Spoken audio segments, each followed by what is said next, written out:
Beleza. Graça e paz a todos. Vamos orar? Quem pode orar, por favor? Senhor, Pai amado, querido Deus, muito obrigada por mais um dia nós estarmos aqui reunidos para aprender um pouco mais de ti, Senhor. Amém. Sabemos que a sabedoria deve ser constante e quando o Senhor fala, buscar-me-eis, quando me buscares de todo o coração, significa também estar aqui nos aprofundando nos teus estudos, no conhecimento e colocando em prática na nossa vida. Nos ajuda. Amém. Amém, Jesus. Nos auxilia, Pai. Bem, queridos, hoje, semana passada, nós estudamos o método que a gente utiliza, né, que é o paralelismo progressivo, que são as divisões por seções. São 7 seções, né? 1-3, 4-7, e sucessivamente. Semana passada, nós vimos isso, como a gente divide, né? Como Agostinho usou, como Ticônio utilizou, o Venerável Beda também usou, como os reformadores usaram. Muitos usaram esse método para a interpretação de Apocalipse. Muitos nem queriam saber de Apocalipse, porque muitas vezes eles estão tratando ali de maneira mais efetiva com o embate com Roma, né? Os reformadores estão combatendo ali a igreja romana. Então, eles não gastaram muito tempo com isso. Eles gastaram mais tempo com a justificação pela fé, né? Com todo aquele processo das doutrinas da graça. E aqui, nós, hoje, vamos estar vendo, já que nós vimos já essas sessões, nós estamos prontos para entender Apocalipse 20. E até uma palestra, eu fiz até deu até uma palhinha semana passada, mas hoje eu vou detalhar mais um pouquinho para a gente poder entender qual é a interpretação amilenista, que é um nome ruim, porque a gente crê no milênio. Só que o milênio, para a gente, já se iniciou com a vinda de Cristo. Para o pré-milenista, é diferente. O milênio dele vai vir depois, certo? E a gente, então, difere nessas situações. O pós-milenista, o milênio vai surgir, né? Conforme o período for passando, o milênio vai surgir, a gente vai estar caminhando nessa era, e, de repente, começa o evangelho a ser pregado por todos os lugares, né? Muitas pessoas começam a se converter, praticamente a cristianização da sociedade, e aí o Cristo vem. Por isso que no século XIX, com todas aquelas descobertas, as pessoas entenderam e abraçaram muito mais o pós-milenismo, nesse período do século XIX. Tá legal? Pegaram?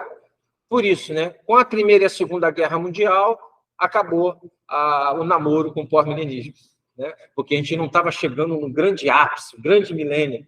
Nós estávamos, na verdade, para eles, o pós-milenista, vai vir uma era de muita vitória. Eles são otimistas nesse aspecto. Jesus voltará depois de uma grande era de maravilhas, né? Eles são otimistas. Muita gente vai se converter, a sociedade vai melhorar, aí Jesus vem, né? O pré-milenismo histórico, tanto quanto o milenismo, eles creem que a sociedade piora primeiro. E aí Jesus vem. Entendeu? Pegaram aí? Então, hoje, já em mãos dessas divisões, essas 7 sessões de Apocalipse, nós podemos agora entender o significado de Apocalipse 20, já que Apocalipse 20 é o único texto que fala de milênio, literalmente. Não existe outro texto, a não ser aquele que diz que para Deus um dia é como 1000 anos e 1000 anos como um dia. Certo, Mancheira? Mancheira, senta aqui pertinho, que eu acho que você precisa estar mais pertinho da gente. Muito longe, a gente desperta, a cabeça virando para cá, a cabeça virando para lá, e vai tirando a nossa atenção. Quanto mais à frente, acho que a gente pega legal, né? E aí eu posso também dar uma atenção maior que estão aqui na frente. Então, vamos lá iniciar, né? Hoje nós vamos ver, eu quero que vocês abram o capítulo 20 e o versículo 1-3, primariamente, tá? Ok, Wallace? Capítulo 20, versículo 1-3, para a gente dissecar esse texto aí, a gente entender melhor. Bom, Apocalipse 20, versículo 1 a 13. E vocês de casa também, abram, por favor, Apocalipse. Irmã Luciana, trouxe não? Tem que trazer uma outra. O celular deve ter aí. Apocalipse 20, 1 a 3. Olha o que diz. Então vi descer do céu um anjo que tinha na mão a chave do abismo e uma grande corrente. Ele segurou o dragão, a antiga serpente, que é o diabo, Satanás, e o prendeu por 1000 anos. Lançou no abismo, fechou e pôs selo sobre ele, para que não mais enganasse. Sublinha essa palavra na tua cabeça aí, ou se quiser olhar na Bíblia, enganasse as nações até se completarem os 1000 anos. Depois disso, é necessário que ele seja solto por um pouco de tempo. Então, vamos recordar a visão dispensacionalista?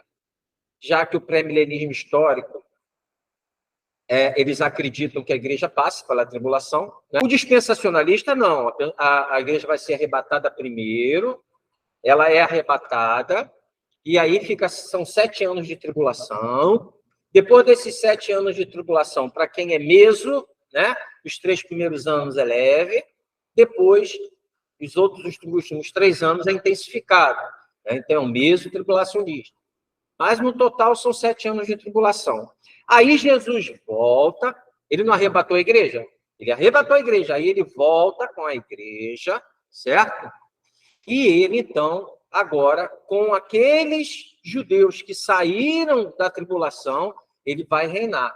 Ele vai entregar novamente, certo? O trono de Davi vai ser instaurado aqui na pessoa de Cristo. Cristo vai reinar aqui e os judeus serão, então, governados, né, por esse Cristo. E a gente vai agora trabalhar a visão amilenista para a gente entender. Eu só fiz aqui uma recapitulação do que é o pré-milenismo, para vocês lembrarem. Legal? Então, vamos lá. O livro de Apocalipse está cheio de números simbólicos. Logo, parece óbvio que o número 1000 não deva ser interpretado estritamente de modo literal. Quem concorda com isso? Quem acha que o 1000 anos aqui é literal? Já tem problema, né? Porque Apocalipse é um livro basicamente figurado. Não tem como você literalizar o número 1000 aí. Até porque a gente pode entender que o 10, ele dá a ideia de completude, um período completo. E se a gente levar 10 ao cubo, ele dá quanto? 10 elevado a cubo. Quanto dá 10 elevado ao cubo, gente? 1000. 10 vezes 10, 100. 100 vezes 10, 1000. Certo? 1000 anos. Eu não gosto de fazer esse negócio aqui, não, porque eu acho que você já entra no... Mas é isso, né? Então, 1000 anos é um período completo, mas não literal. É um período que só Deus sabe quando vai ser, quanto vai durar. Né? Não precisa ser literal. Os pré-milenistas históricos também não veem muito como literal isso aqui. Isso é interessante, né? Nos pré-milenismo histórico. Nos versos 1 a 3, temos as descrições do aprisionamento de Satanás. É dito ao dragão que ele será aprisionado por 1000 anos e lançado no abismo. Presta atenção. O propósito deste aprisionamento é para que não mais enganasse, não está lá no Apocalipse, capítulo 20, enganasse as nações até se completarem 1000 anos. Então, ele não engana mais a nação num período de 1000 anos. O dispensacionalista, né, os pré-milenistas, ele crê que Satanás vai ser amarrado literalmente. Aí Cristo vai reinar na terra com o seu povo. Até que esse capítulo 20 não fala nada de judeu, né? Mas tudo bem. Ele está 1000 anos preso. Para nós, ele está preso de uma outra ideia, com outro significado. Ele está limitado. E nós vamos ver isso aqui, o porquê disso. Uma vez que o lago de fogo, mencionado nos versos 10, 14 e 12 e 15, represente, logicamente, o lugar de castigo final, o abismo mencionado nos versos 1 a 3 não pode ser o lugar de castigo final. Então, a ideia de que o abismo é o local de castigo final não cabe, porque o lugar de castigo final, vamos dar uma olhadinha no capítulo 10, depois 14 e 15. Olha lá. 10. Capítulo não, capítulo 20, versículo 10. O diabo que os tinha enganado foi lançado no lago de fogo e enxofre, onde já encontra-se a besta e o falso profeta, e serão atormentados de dia e de noite para todo sempre. Aí depois ele parte lá para o 14. Então a morte e o inferno foram lançados no lago de fogo. Esta é a segunda morte, o lago de fogo. E se alguém não for achado escrito no livro da vida, esse foi lançado no lago do fogo. Então, aquele abismo ali não pode ser o abismo final. Não é o lago de fogo, né? Uma figura também. Então, aquilo ali tem que ser alguma coisa, como ele diz lá, ó. Ele segurou o dragão, a antiga serpente, o diabo, Satanás, e o prendeu por 1000 anos. Lançou no abismo, fechou e pôs sobre ele o selo, para que não mais enganasse as nações. Então, esse lugar não é o lugar de castigo final, certo? Esse abismo aí não é um lugar de castigo final, porque a gente vê que o castigo final é o lago do fogo e enxofre. Lá na frente, nesses 10, 14 e 15. O abismo mencionado nos versos 1 e 3 não pode ser o lugar de castigo final. Esse termo deverá ser entendido de modo figurado, demonstrando como as atividades de Satanás serão restringidas nesse período de 1000 anos. Pegou, minha irmã? Então, esse abismo aí não é o lugar onde ele vai ser lançado e pronto. Esse abismo aí, a gente tem que interpretar figuradamente. É como se ele tivesse sido limitado nesse período de 1000 anos. E a finalidade qual é, a gente? Vai ver. Este termo deveria ser entendido de modo figurado, demonstrando como as atividades de Satanás serão restringidas neste período de 1000 anos. O que se quer dizer com o aprisionamento de Satanás. Isso é muito importante para vocês entenderem. Ou pode dar um pouquinho d'água. Perdão, gente. O que se quer dizer com o aprisionamento de Satanás? Ana, fala para mim. Aqui está dizendo que Satanás foi preso, né? O que quer dizer?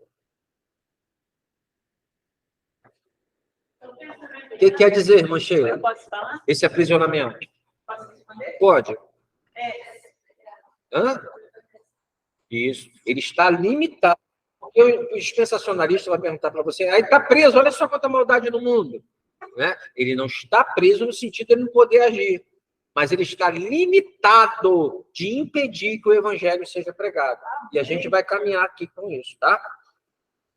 Devemos nos reportar ao tempo do Antigo Testamento e lembrarmos como todas as nações estavam sob o governo de Satanás, por assim dizer. Você lembra que o primeiro Adão, quando ele cai, né? Quando ele cai, ele na verdade, entrega o sistema mundano para Satanás. Né? A maldição do pecado, ele, na verdade, morreu. Ele morreu primeiro espiritualmente, o homem. Ele está cego, alienado de Deus. Então, Jesus, para nós que cremos na igreja do Antigo Testamento, Jesus, as pessoas eram salvas crendo no Jesus que viria. Mas mesmo que se pregasse isso às nações não creriam. Existem alguns indivíduos que tiveram alguma revelação. Por exemplo, Jó. Jó era um homem temente a Deus, não era ou não era? Você sabe, Jó é um livro poético, né? Jó, Salmos, Provérbios, Eclesiastes são livros poéticos sapienciais. Em que período que Jó foi escrito? Quem sabe? Em que período Jó está sendo narrado ali, a vivência de Jó? Um período patriarcal. Nós não temos a data exata. Mas a questão da agricultura, né, de gados, melhor dizendo, era do período patriarcal. Você tinha gados, você era abençoado. Você lembra desse negócio? Né? A questão também de não haver nenhuma referência à lei. Ali não tem nada de lei ali. Certo? Descrição ali da lei de Moisés, não tem nada ali. Então, a ideia aqui, ela é fundamental para a gente entender isso. Certo? Israel estava cego. Não, Israel. Somente Israel tinha a revelação, e mesmo assim sombras, pelas sombras. Certo? Ele não tinha ideia, né, tipos e sombras. Ele não tinha ainda a revelação total, porque a revelação é progressiva. Jesus é a revelação completa. Mas eles entendiam que o Messias viria, eles eram salvos por essa fé. A lei nunca foi meio de salvação. Eles se perderam no caminho em relação a isso. Mas eu falei de Jó, Jó tinha uma certa revelação, não é isso? Então, gente, nós precisamos entender que as nações estavam às cegas. Durante este período, as demais nações do mundo não conheciam a verdade e, por isso, estavam em ignorância e erro. Atos 17 diz o quê? Deus não levou em conta o tempo da ignorância. As nações estavam ignorantes no sentido de não conhecer a verdade. Nesse tempo, o Senhor não leva em consideração, mas agora, né, determina que se arrependam, porque ele vai julgar mediante um varão, né, há um dia que ele determinou para julgar todas as nações mediante um varão. Atos 17, 30. Esse varão Jesus, né? Então, agora o evangelho pode ser pregado, porque Satanás que enganava as nações, segundo Apocalipse 21 a 3, se vocês puderem lendo aí Apocalipse 21 a 3, Satanás foi aprisionado num abismo, uma ideia figurada, ele foi aprisionado no sentido de não mais poder impedir as nações de ouvir o evangelho. Agora as nações ouvirão o evangelho. Certo? Então, Atos 17 diz que as nações viviam em ignorância. Agora, elas podem ouvir o evangelho, uma vez que o evangelho é ouvido, o Espírito Santo trabalha. Certo? Ou não? Por quê? Porque Satanás foi aprisionado para que não enganasse. Ele foi limitado. Você lembra que Coríntios fala que se o evangelho está encoberto, é para os que se perdem que está encoberto? A qual o Deus desse século cegou o entendimento? Ou seja, a ideia é que Satanás mantenha a pessoa obtusa, cega para as coisas de Deus. Ok? Então, quando Jesus vence o diabo lá nas tentações, Adão entregou, né, a autoridade da terra, no sentido de sistema e tudo mais, as inclinações, que é o castigo de Deus na vida do homem, pela queda, ele toma posse disso. Mas Cristo, quando vence ele no deserto, aliás, Adão teve uma tentação, né, junto com Eva, não coma do fruto. Jesus teve 3, né, e vence as 3. Então, a partir dali, Satanás é aprisionado de maneira completa quando ele vence na cruz do Calvário. Né? Ele despojou principados e potestades. Ok? Imagina, ele acusou, ele tentou acusar, né? Ele falar com Deus, olha, Jó só faz isso tudo que tu cobre eles de bens, de tudo. Você imagina que ele não faria se Cristo não tivesse vencido em relação a... Quem aqui ia passar no crivo de Deus? Se Jó já foi difícil, não é verdade?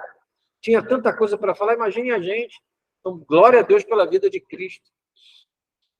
Com exceção de algumas pessoas, famílias ou cidades que, por alguma razão, tiveram contato com a revelação de Deus, a gente lembra também de Nínive, né? Quando Jonas foi pregar lá também, certo? Eles se arrependem.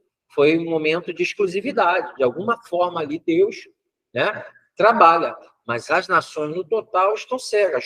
Jó, como eu já dei o exemplo, né? Tiveram contato com a revelação de Deus. Podemos afirmar que, nesta época, as nações, assim como nossos primeiros pais, quando caíram, eram e foram enganados por Satanás. Certo? Então, as nações, elas são enganadas. Deus dá uma pincelada no Antigo Testamento e salva alguns fora da nação, só para ir mostrando o plano dele, entendeu? Quando você vê Ruth é salva, né? Porque ela, o teu Deus será o meu Deus. Onde tu pousares, pousarei eu. O teu Deus será o meu Deus. Né? Ela se entrega ao Deus de Israel. Ela tem esse chamado. Outra pessoa também é Raabe, a prostituta. Se você pegar a genealogia de Jesus, a prostituta encontra lá uma gentia.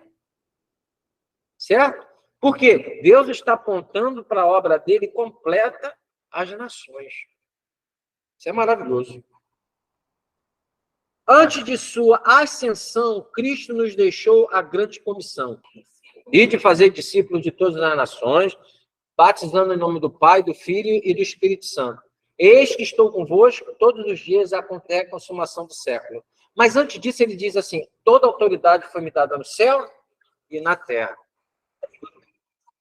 Ele conquistou, foi dado a ele. Toda autoridade no céu e na terra. Agora, ide.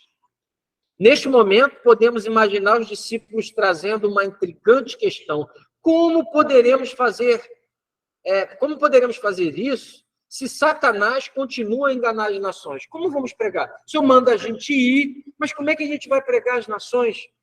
Hipoteticamente, tá?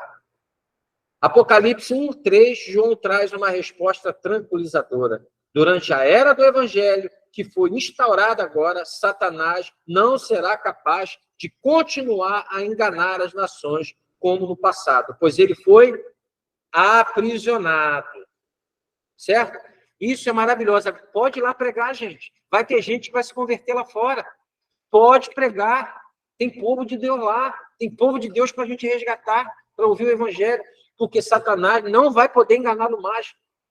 As portas do inferno não prevalecerão mais contra a igreja de Deus. Ela vai avançar. Certo? E a porta vai cair. Vamos dar mais uma lidinha para refrescar o pessoal que chegou depois, Apocalipse 20, 1-3, estamos trabalhando só esses 3 versículos. Então vi descer do céu um anjo que tinha na mão a chave do abismo e uma grande corrente. Pelo amor de Deus, não tem nenhum anjo, não tem corrente, né? Espírito não tem corrente. É uma linguagem figurada. Ele segurou o dragão, pelo amor de Deus, não é o dragão que foi preso na lua, certo? Que São Jorge matou. Não é esse dragão que cospe fogo. Ele segurou o dragão, a antiga serpente, que é o diabo, Satanás, e o prendeu por 1000 anos. Lançou no abismo, fechou e pôs nele o selo, para que não mais enganasse as nações, até que se completarem os 1000 anos. Depois disso, é necessário que ele seja solto por um pouco de tempo. Então, Satanás agora foi aprisionado. Já vivemos o milênio, certo? O milênio não é literal. Já vivemos, o reino já foi implantado. Na verdade, agora a gente tem autoridade dada pelo próprio Cristo de ir pregar o Evangelho. O que nos atrapalha é a timidez, o que nos atrapalha é o esvaziamento do Espírito na nossa vida. Mas todos nós podemos ir no poder do Espírito Santo, no nome de Jesus, e pregar o Evangelho. Porque Satanás está aprisionado quanto à questão de impedir que as nações continuem na ignorância. Atos, como eu disse há pouco, disse que Deus não leva em consideração o tempo da ignorância, mas agora determina que todos se arrependam.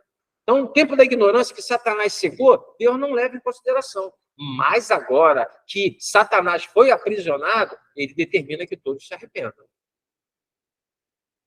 Todos, a gente bota parênteses aí, né? Aspas, quero dizer. Vamos lá.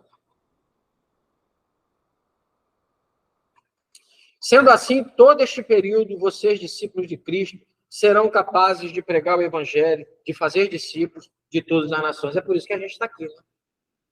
Isso não significa que Satanás não possa fazer qualquer mal enquanto estiver preso. Ele não poderá continuar a enganar as nações, impedindo que aprendam acerca de Deus. O próprio Paulo diz que não desprezava os desígnios de Satanás. Satanás pode usar pessoas. Satanás, se você não vigiar, ele joga ideias na tua cabeça fixas. Aquilo que a gente já pregou aqui, chamado logismoi. Você lembra dos logismoi? Logismoi é uma ideia fixa que fica na tua cabeça te atormentando. Ele pode jogar uma ideia fixa na tua cabeça, cara, que tu fica louco com aquilo. Um logismoi. Então, Satanás pode jogar ideia fixa na tua cabeça, pode te enganar, pode, no sentido de te ludibriar com ideias. Por isso que Paulo vai dizer para a gente ter cuidado com as vãs filosofias. ele vai chamar de fortalezas que se levantam na nossa mente. Ideias que a gente não quer ter. Sabe aquela ideia que você não quer ter? Aquilo fica te atormentando. Isso mostra o ataque dele na tua cabeça. Qual é o pensamento que é de Satanás? Aquele que não quer ter. Você não quer ter aquele pensamento e ele vem. É ele que está trabalhando. É um lobisomem. Certo? Certo? Então, a gente precisa entender que o aprisionamento de Satanás não tem a ver com ele não poder atacar. Ele pode tocar no ímpio, ele pode armar para o ímpio. A verdade arma, né? O mundo está do jeito que está porque ele buzina na cabeça das pessoas, ele arma, ele cria situações. Nós temos que usar o capacete da salvação, porque uma pessoa selada com o Espírito Santo, nascida de novo, ele pode gerar tanta dúvida no coração que ela começa a duvidar se é salva mesmo. Certo? Então, o capacete da salvação precisa ser colocado, as armaduras de Deus, a espada do Espírito, que é a palavra de Deus, tanto ataca quanto defende. Jesus venceu Satanás no deserto com o quê? Com a espada de Deus, com a palavra. Ataca e defende. Ataca e defende. A couraça da justiça para proteger as emoções da gente são terríveis. A gente pode administrar uma grande empresa, ser um CEO de uma multinacional, mas tem gente que não consegue administrar as emoções. O sapato, calçar o sapato na preparação do evangelho, ou seja, a gente não escorregar, pisar em terreno firme, pregar o evangelho, ir pregar o evangelho. O escudo da fé, aquele escudo que vinha com a capa de couro molhada, né, de tipo pele, para quando o dardo inflamado do inimigo que era lançado batia ali e apagava. As pessoas ficavam por trás do escudo grandão, né, retangular, e cheio de molhado para bater a flecha e apagar. Então, essas são as armaduras que a armadura que Paulo utiliza olhando para o que os soldados romanos usavam e diz para a gente usar espiritualmente. Ok? Se revestir de Cristo, a gente já está com a armadura dele, né?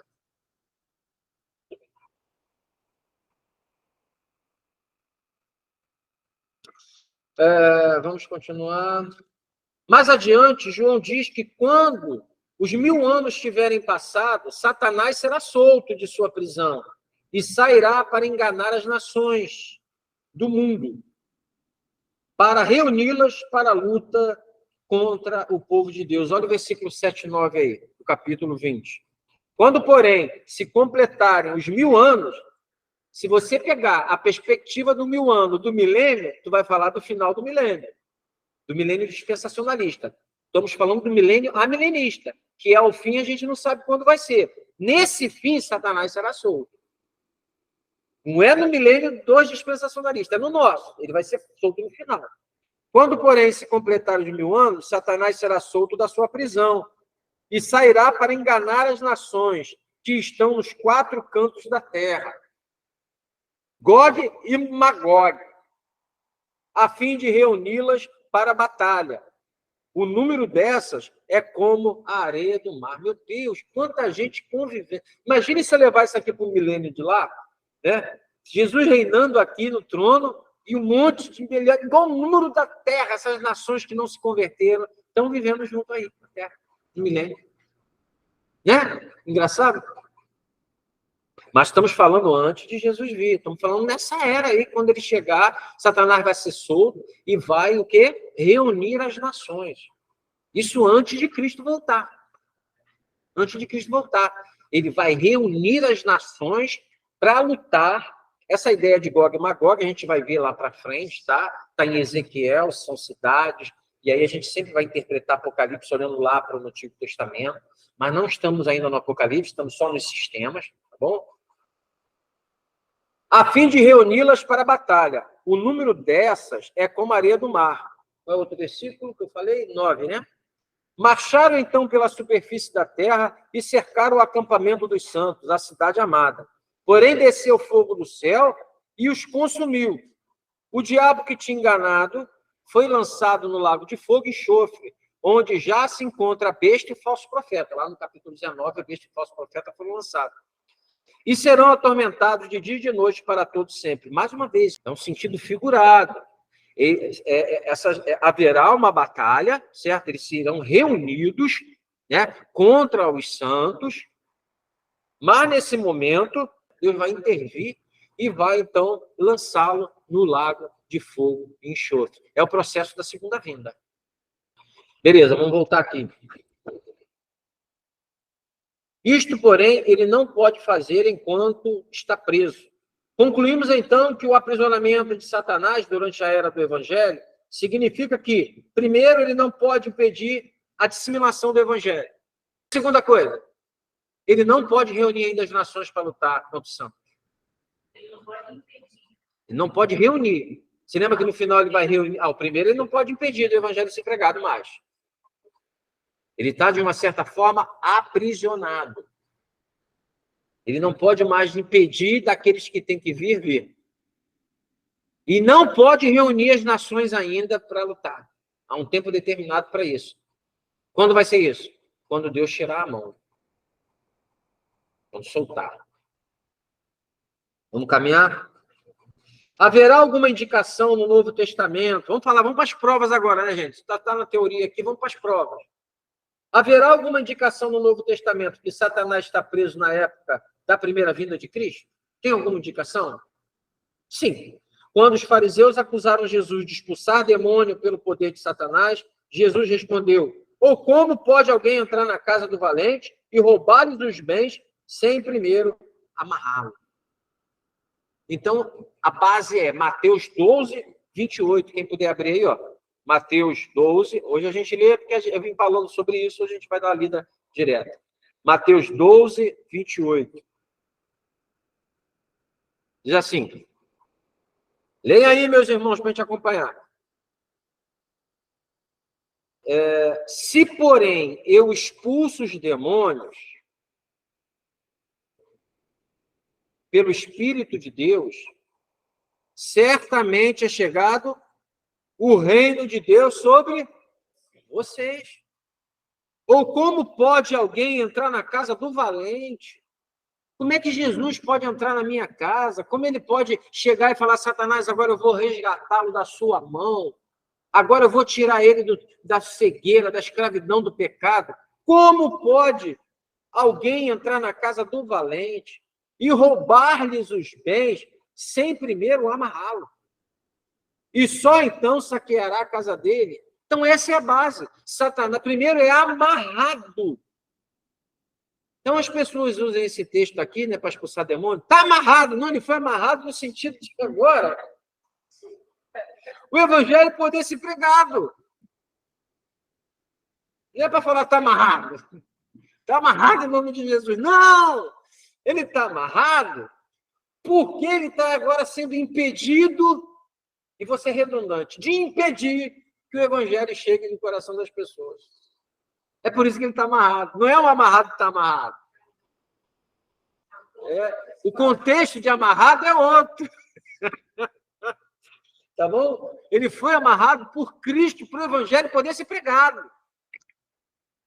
E esse amarrado não é uma corrente que o anjo saiu e amarrou ele, eu não posso, eu estou não. Ele está limitado, e a gente vai ver o sentido da palavra no grego, para vocês entenderem melhor, tá?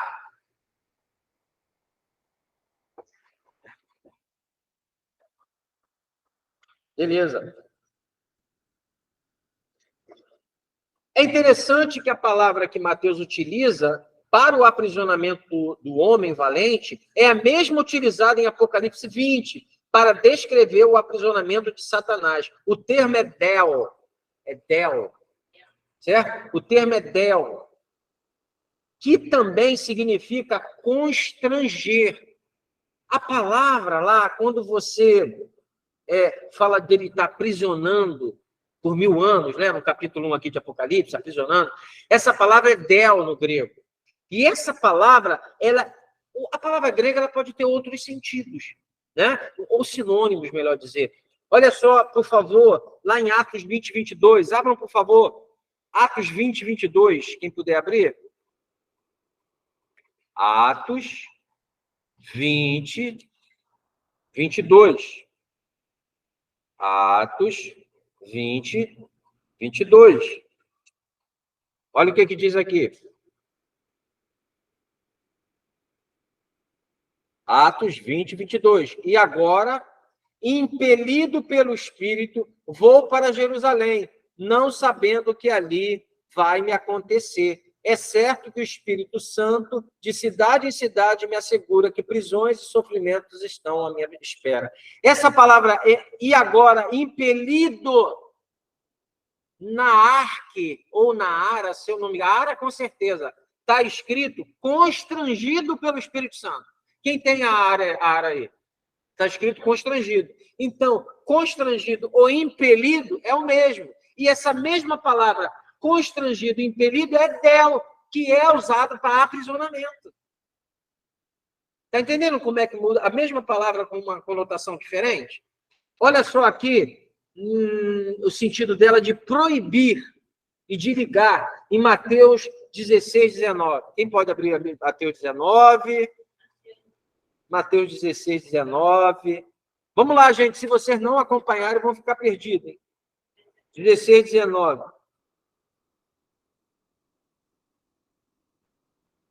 Eu lhe darei as chaves do reino dos céus.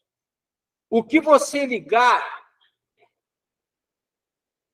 del, no grego é del, o que você ligar na terra terá sido ligado nos céus. E o que você desligar na terra terá sido ligado nos céus. Então, a palavra del também significa ligar, ou proibir, aprisionar, constranger. Ok? Isso é tranquilo, vocês podem pegar aí o celular e colocar assim, del no grego. Vai dar aí a tradução. Entendeu? Podemos dizer que Jesus amarrou o diabo quando triunfou sobre ele no deserto, recusando a ceder às suas tentações. Hã? Desde ali, ele amarra. Satanás vem, olha, se prostrado e me adorar, já ao final, a última tentação, te darei todos os reinos. Né? Está escrito, só o Senhor se curvarás e adorarás. Ele lá com uma fome, ele pegou, sabe quando ele pega na gente, na nossa maior carência, seja de amor, seja de comida, seja de sede, é aí que ele vai entrar, quando você estiver mais carente em alguma área, que ele entra.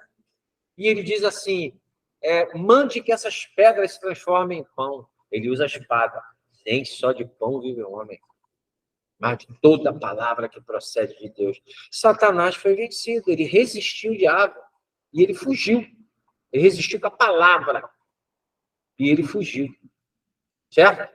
Ali ele toma de volta a autoridade. Por isso que ele diz lá, toda autoridade me foi dada. Porque o Adão deu autoridade para Satanás quando caiu. Jesus retoma essa autoridade, né? Ali começa para que ele possa, para o evangelho poder ser pregado agora. Ok? Vamos continuar. O fato de Jesus expulsar os demônios, assim ele nos ensina, nesta passagem, foi uma evidência deste triunfo. Então, o diabo só é expulso ali, e Jesus começa expulsando, né? Vencendo com a palavra, vencendo ali com a espada do Espírito. Depois os discípulos também vão participar disso, por causa da vitória dele. Quando Satanás, lá, um demônio, ia em Saul, Davi fazia o quê? Tocava harpa. Agora não, meu irmão, agora tu vai sair em nome de Jesus. Pela obra dele na cruz. Ele te venceu. Você vai sair em nome dele, no poder dele. E ele me deu essa autoridade como filho dele, e eu posso te repreender agora. Não amarrar. Amarrar, Jesus já amarrou. Amém? Está acompanhando aí, gente? Está dando para ir? Então vamos lá. Alguém poderia argumentar que nesse texto, o aprisionamento de Satanás está mais em conexão com a expulsão de demônios do que em conexão com a pregação do evangelho. né? Parece estar mais conectado à expulsão de demônios do que à pregação do evangelho. Isso tem a ver muito mais com a expulsão de demônios do que a pregação do evangelho. Todavia, entretanto, porém, mas a expulsão de demônios é uma evidência da presença do reino de Deus. Olha Mateus 12, 28. Vamos lá, Mateus 12, 28. Expulsar demônio é uma expressão da implantação do reino, da presença de Deus, do reino de Deus. Mateus 12, 28.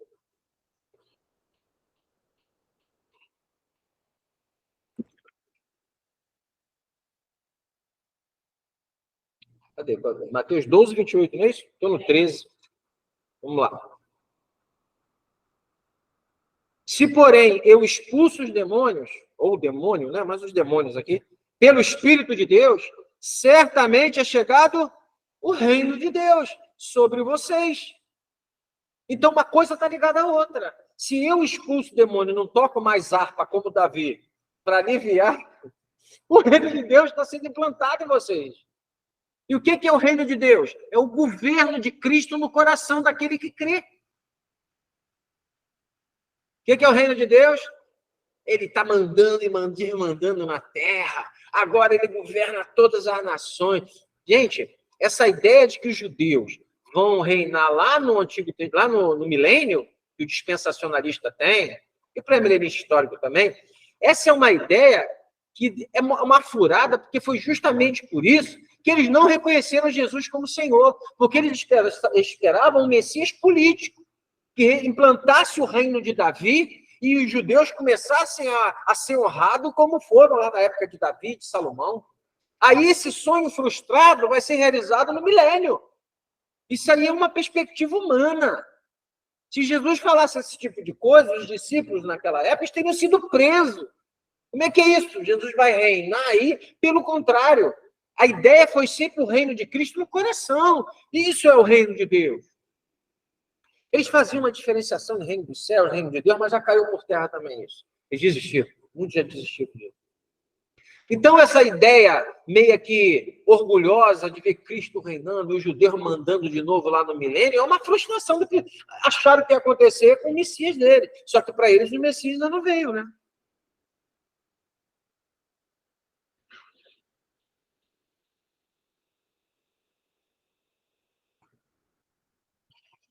E é exatamente por isso que se perde, e é exatamente por isso que se pode agora pregar o evangelho a todas as nações. Quando os 70 retornaram de sua missão, disseram a Jesus: Senhor, os próprios demônios se nos submetem pelo teu nome. Mas a resposta de Jesus foi: eu via Satanás caindo do céu como um relâmpago. Lucas 10, 17, 18. Veja bem, Jesus, a partir do momento que Jesus venceu Satanás no deserto, ele agora manda os discípulos de 2 em 2 a pregar o evangelho. E ele via Satanás caindo do céu. Mas não tem nada literal ali não, tá? É uma figura que também, isso é figurado. Satanás não está mergulhando do céu aqui. Não precisamos dizer que essas palavras não devem ser interpretadas literalmente, sugerindo que Satanás desceu do céu naquela hora. Elas devem ser entendidas no sentido de que, através das obras dos seus discípulos, Jesus via que o reino de Satanás acabara de sofrer um golpe demolidor. Na verdade, o que acabou de acontecer foi a restrição, um aprisionamento de Satanás e seu poder. Então, naquele momento, Satanás sofre um golpe no reino dele. Agora, ele não pode mais impedir as nações. Agora, o evangelho vai ser pregado. E os próprios demônios estão se submetendo. E os discípulos ficam maravilhados com aquilo. Olha, nunca ninguém expulsou um demônio assim. Agora eu falo, sai no nome de Jesus, e eles saem. Que coisa maravilhosa. Mas não fica alegre por isso, não. Fica alegre porque o nome de vocês está rolado nos céus. Isso é maravilhoso. Né? Nesse momento, eu estou dando as bases para lá, Apocalipse 21:3, aquele dragão que foi aprisionado. Esse dragão aprisionado é Satanás aqui no Novo Testamento, sendo vencido. Vencido, vamos dizer, parcialmente, porque na cruz do Calvário a coisa, né? Ele é despojado totalmente. Mas Jesus já vence ele ali no deserto.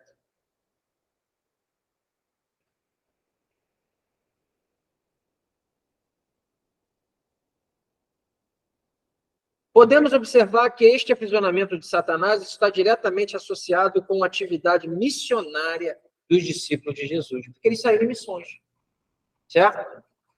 Satanás lá vai usar pessoas. Eu quando fui para o Catar, eu e minha esposa, vocês não têm ideia de como o inimigo se levantou.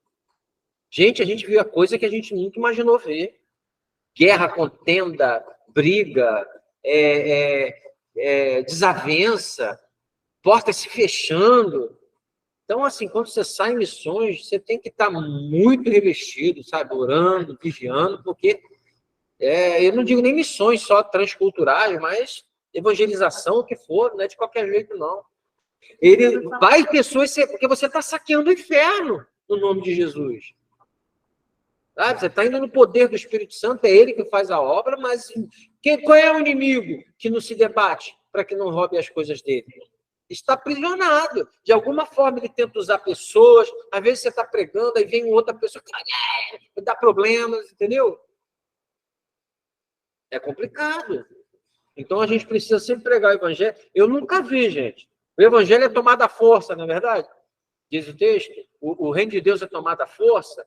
Você prega o evangelho, Edgar, que está aí, vê se foi fácil o Rodrigo pregar para ele. Né, Edgar? É guerra, meu irmão. O inimigo se levantava na cabeça dele, queria enforcar, e queria matar, não quero saber, e não sei se está errado.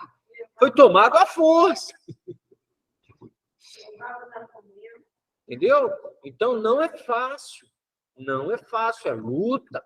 Né? Mas a nós cabe crer no poder que Cristo nos outorgou, a autoridade foi dada, e se é dele, Deus vai fazer a obra. Às vezes, a gente é chamado só para semear, outro para regar, e outro para colher.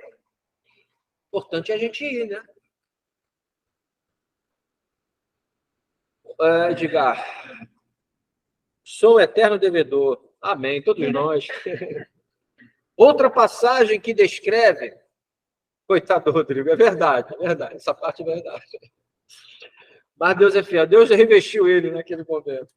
Outra passagem que descreve a restrição das atividades de Satanás em relação à abrangência missionária de Cristo é João 12, 31, 32. Abra João 12, 31, 32, por favor, quem puder estiver em casa. João 12, 31, 32.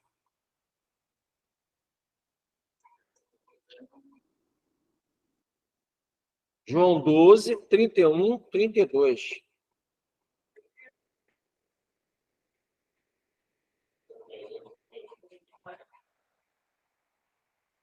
Então Jesus explicou, não foi 30, tá? Não foi por minha causa que veio esta voz, e sim por causa de vocês. Chegou o momento de este mundo ser julgado, e agora o seu príncipe será expulso. E quando eu for levantado da terra, atrairei todos a mim. Ele dizia isso significando com que tipo de morte estava para morrer. Certo? Então, chegou a hora do príncipe desse mundo ser expulso. Certo? E agora o seu príncipe será expulso. É nesse sentido. Sentido de limitado. No sentido de impedido de enganar as nações. E para a gente, né, aqueles que Deus determinou que venham. Amém? Não há mais como ele enganar. Ele até 32? Li, né? Isso. Seu príncipe será expulso, e quando eu for levantado, atrairei todos a mim, como ele fala aqui no início. É interessante notar que o verbo grego traduzido por expulsar, eu coloquei, quem viu lá semana passada, eu coloquei a tradução do ekbalô. Quem viu aí, ekbalô? Lá no estudo bíblico, eu botei a tradução do ekbalô. Boto tanta coisa que ninguém vê, né? Deixa eu ver aqui. Marcelo Medeiros está participando. Você viu, Marcelo, o ekbalô? A tradução do ekbalô? Eu botei lá, né?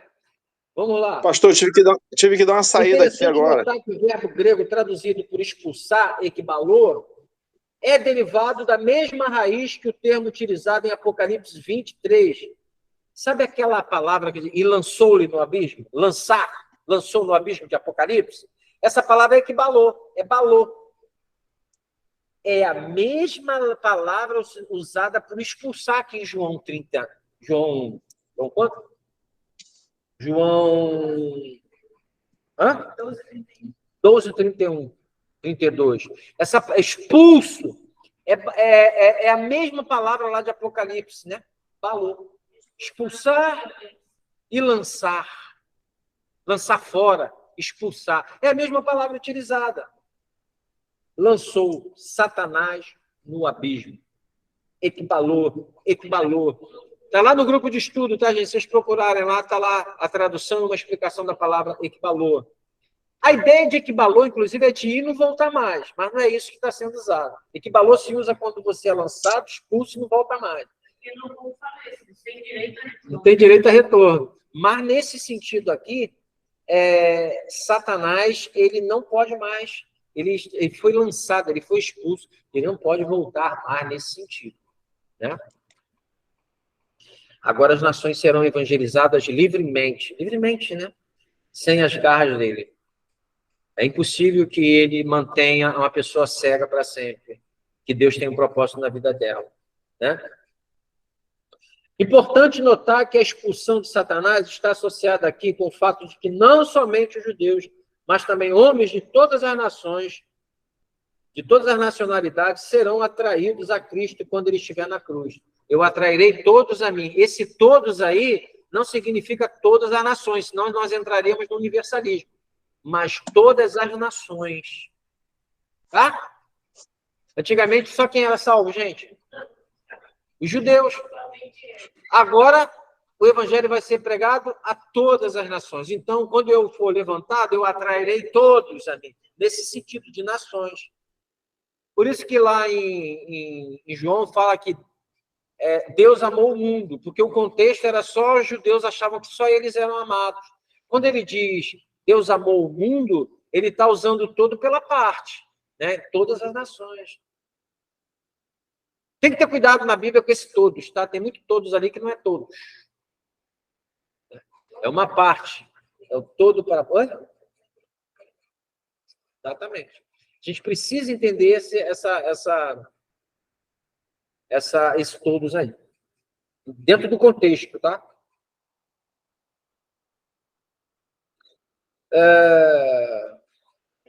O aprisionamento de Satanás, descrito em Apocalipse 21:3, nos mostra que na era do Evangelho, a qual vivemos, ele não pode impedir das nações serem atraídas a Cristo.